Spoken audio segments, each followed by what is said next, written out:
You wake to a light that is the wrong color, and for one slow moment, your mind refuses to place it.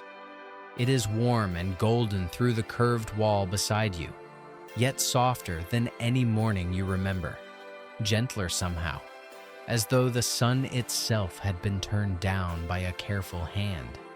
Then the memory arrives, quiet and astonishing. You are not on Earth. The sun that warms your room is smaller and farther, 90 million miles farther, and the world you are waking on is the one your ancestors called red. You rise, and your body lifts more easily than it should. There is weight here, but it is lighter, kinder, and you find yourself moving through the room with an ease that feels almost like swimming. You reach the window, and the city of Mars unfolds before you. It is nothing like the bare and rusted desert you might have imagined. Beneath a vast arch of clear material that curves overhead like a captured piece of sky, a green valley spreads in every direction. Trees grow tall, water moves in bright channels, and above it all, faint and enormous, the dome holds back a thin pink horizon where the true Martian wilderness still stretches red and silent beyond the glass. You step outside, and the air meets you warm and rich and breathable, scented with damp earth and something blooming nearby. You breathe it in without thinking, and only afterward does the wonder catch up with you. This air did not exist here once. There was nothing to breathe on this whole world. Then you understand what surrounds you. The living things filling this valley, the trees and the grasses and the gardens climbing every wall, are not only beautiful, they are the lungs of the city, breathing oxygen into a place that had none, turning a dead world, patch by patient patch, into a living one. A small craft drifts up to meet you, quiet as a thought, and you step inside. It lifts and joins a gentle stream of others flowing through the open air of the dome, weaving past one another without ever slowing, without ever touching. There is no driver. There is no waiting. You watch them move as a single coordinated mind, and you understand that the chaos of old traffic, the lost hours, the danger, never crossed the distance to this world. Mars was built fresh by people who had already learned the lessons of Earth, and so it carries none of the old mistakes. The craft sets you down beside a wide terrace where food grows in spiraling tiers and people move among the plants gathering what they need. You discover that nothing here is wasted, that every drop of water cycles endlessly through the city, used and cleaned and used again. Because on Mars, there is no river to draw from carelessly. Scarcity taught these people a deep respect, and out of that respect, they built a city that takes almost nothing and wastes even less. You watch someone hand a stranger a basket of fruit without a word, and you understand that the abundance here was earned through care. You wander toward the sound of laughter and find children gathered in a sunlit hollow, shaping glowing models in the air with their hands. One is building the orbit of Mars around its small sun. Another is coaxing a tiny model ecosystem into balance. There is no teacher standing over them, no rows, no schedule. A patient presence guides each child along the thread of their own curiosity, and you realize that learning here was never something done to them. It is simply how they play, and so it never has to stop. These children will grow into a long life of endless beginning.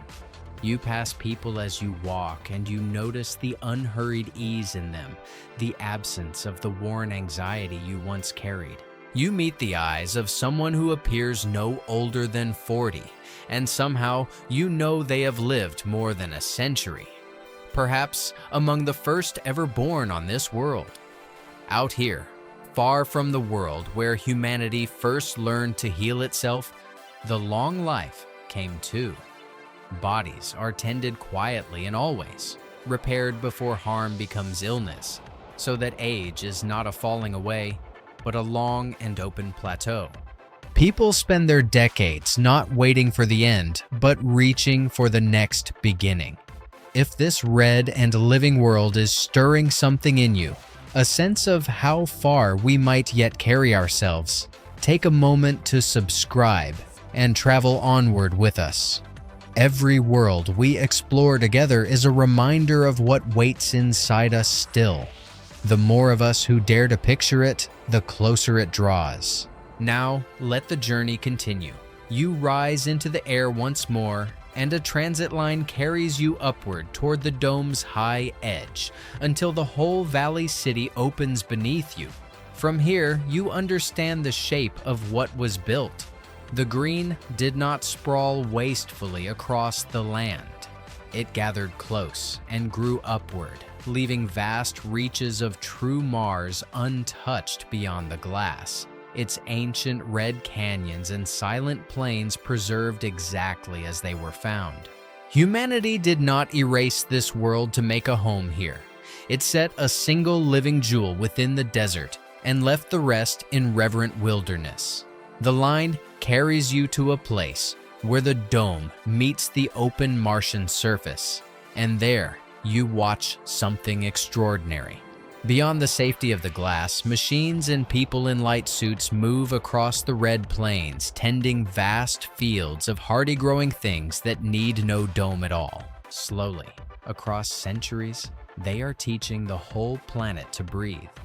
The thin pink sky, you learn, is thickening year by year, warming gently, and somewhere in a future not yet arrived, children will run across Mars beneath an open sky, with no glass above them at all.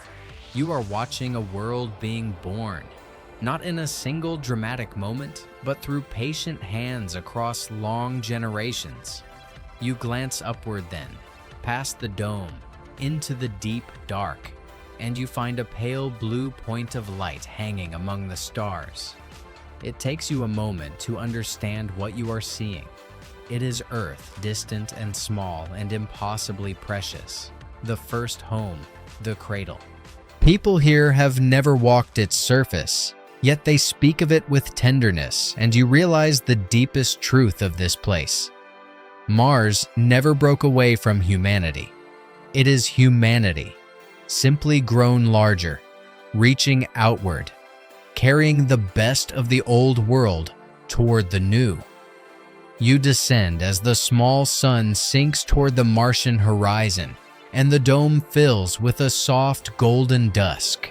People gather along the bright water channels to share food and slow conversation, their faces warm in the fading light.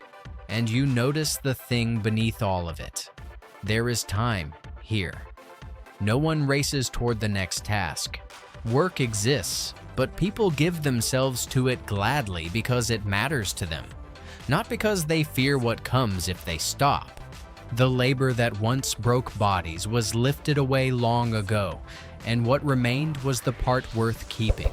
The building, the tending, the caring for one another.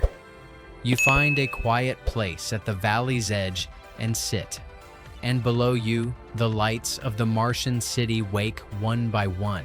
You watch a child press a hand to the dome and point upward at the small blue star that is Earth, asking a question you cannot hear. And you watch an elder who has seen more than a century answer with a smile. And it settles over you, the weight of where you sit. None of this was promised. Every breath of this impossible air, every tree, every drop of cycling water, every long and gentle life began as something a frightened people once believed could never be. They stood on a single fragile world, unsure they would survive their own beginning. And yet, here you sit, 8 centuries later, breathing freely beneath a sky humanity made on a world that was once only red and dead and silent. You lean back and look up past the dome to the pale blue star and the deep dark beyond it. This is what we became. Not by leaving our home behind, but by carrying its best into the dark and teaching the dark to bloom. And somewhere in the quiet, you understand that even now, the journey is only beginning.